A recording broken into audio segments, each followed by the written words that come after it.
आप सुनिए, मैं बताता हूं इनके जमाने में उत्तर प्रदेश कहां था और आज हमारे जमाने में कहां पहुंचा हुआ है। इनके जमाने में यूपी के पूर्वी उत्तर प्रदेश में पुलिस जाती थी। मुंबई ब्लास्ट हुआ तो वो पहुंच जाती थी आजमगढ़ और गाजीपुर। दिल्ली में ब्लास्ट हुआ तो पूर्वी उत्तर प्रदेश। जयपुर में ब्लास्ट हुआ तो पूर्वी उत्तर प्रदेश। यह उत्तर प्रदेश की छवि बना के रखी गई थी। और आज दिल्ली मुंबई से नहीं, दुनिया से लोग आते हैं। कहां? उसी पूर्वी उत्तर प्रदेश में। कहीं काशी विश्वनाथ का दर्शन करने के लिए, कहीं श्री राम का अयोध्या में दर्शन करने के लिए, कहीं कुशीनगर में भगवान बुद्ध का दर्शन करने के लिए। यह अंतर आया है। आपके जमाने में बिजनेसमैन कहता मुझे यूपी नहीं जाना, मुझे दिल्ली के आगे नहीं जाना।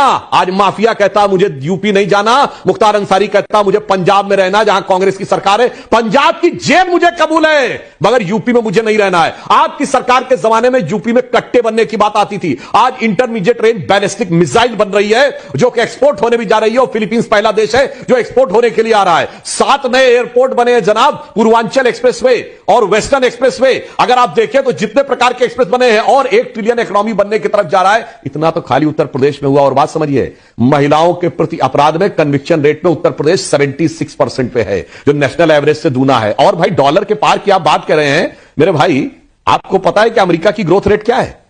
ये कागज से मत पढ़िए, ये पता होना चाहिए। ना पता हो तो बताता हूं, 1.9%। ये नंबर 1 की इकोनॉमी है दुनिया की। नंबर 2 की है चीन, 3.5%।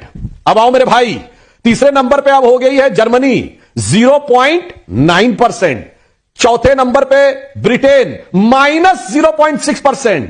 पांचवें पे हम है, अभी बोल रहा हूं, सॉरी तीसरे पे, चौथे पे आ गया है वो जापान, -0.9%। छठे पे है ब्रिटेन, -0.6%। और भारत है 6.5% और कुछ के अनुसार 7.2%। इसलिए 400 पार, क्योंकि G7 और G20 में भारत सबसे ऊपर है, इसलिए 400 पार। 25 करोड़ लोगों को हमने गरीबी से बाहर निकाला, इसलिए 400 पार। और आप कह रहे हैं आतंकवाद तार, अरे क्या बच्चों जैसी बात कर रहे हैं आप? तो वो सरकार है जिसने फैजाबाद, लखनऊ और वाराणसी की अदालतों में आतंकवाद के आरोपियों से केस विड्रॉ किए थे।